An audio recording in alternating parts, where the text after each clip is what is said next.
Some basic information. We're going to get you on the air, okay? Okay, sounds great. You have three first names, huh?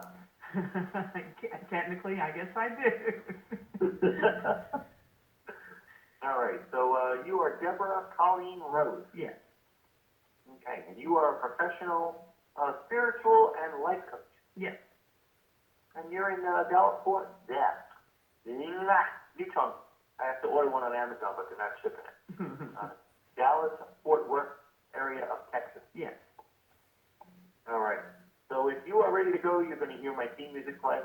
I'm going to ask that you don't talk over that. And at the end of our show, stay with me on the line. Wait for me to come back to the phone and we will talk answer, okay? Okay. All right. Hang on a couple of seconds here. We will be live.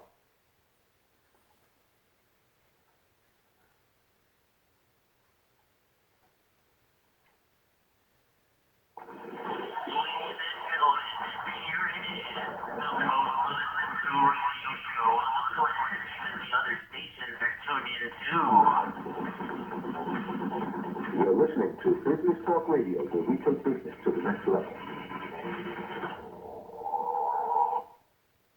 Welcome back to the show. I'm your host, Christopher Roberts. Join me now. She is from the Dallas, Fort Worth area of Texas. She is a professional, spiritual, and life coach. Ladies and gentlemen, let's welcome Deborah Colleen Rose to the program. Deborah, welcome. How are you today? I am great. Thank you for having me. Thanks for taking a few minutes out of your day to join us. We appreciate it. No problem. I always like being on the radio.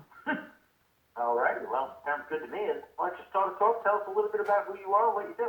Well, I have had a long journey to get where I am. I've been in business for myself since I was 19 years old, and I'm now really old.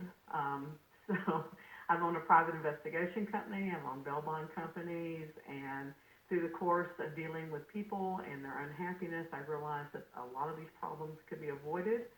And so I started looking into how I could help people, even though I wasn't a licensed counselor.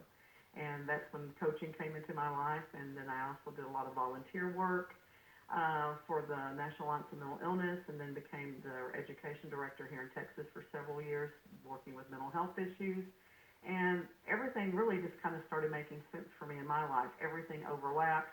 What I learned here could be applied here, and I realized that there were a lot of different ways to help people, and I just kind of expanded out my help base from doing that.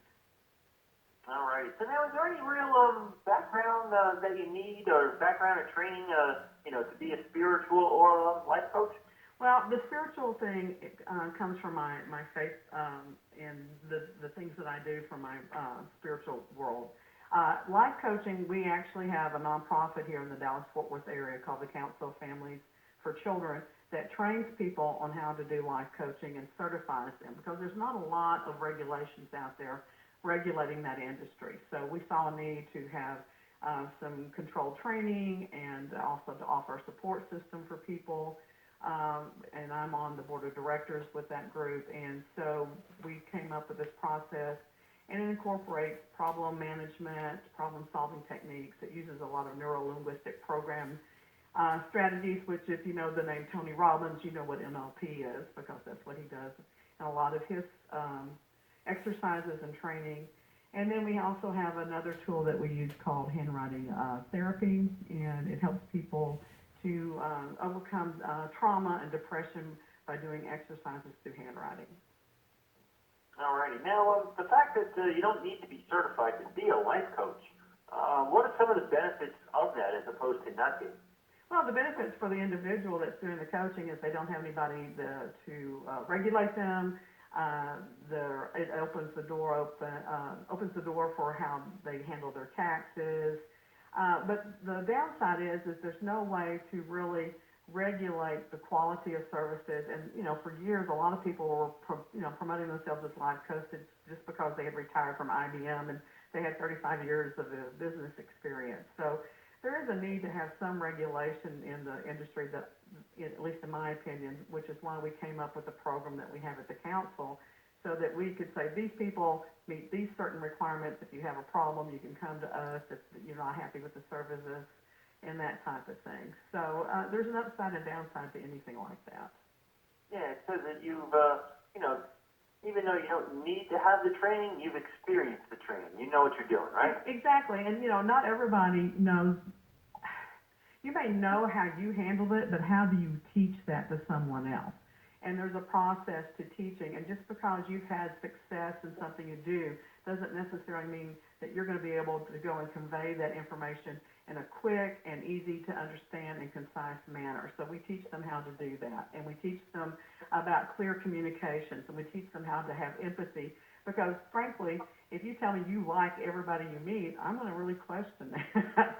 So, but that doesn't mean that you can't help people just because you don't have a natural chemistry or rapport with that person. And so we teach them how to develop empathy for people that they may not have a way of relating to naturally.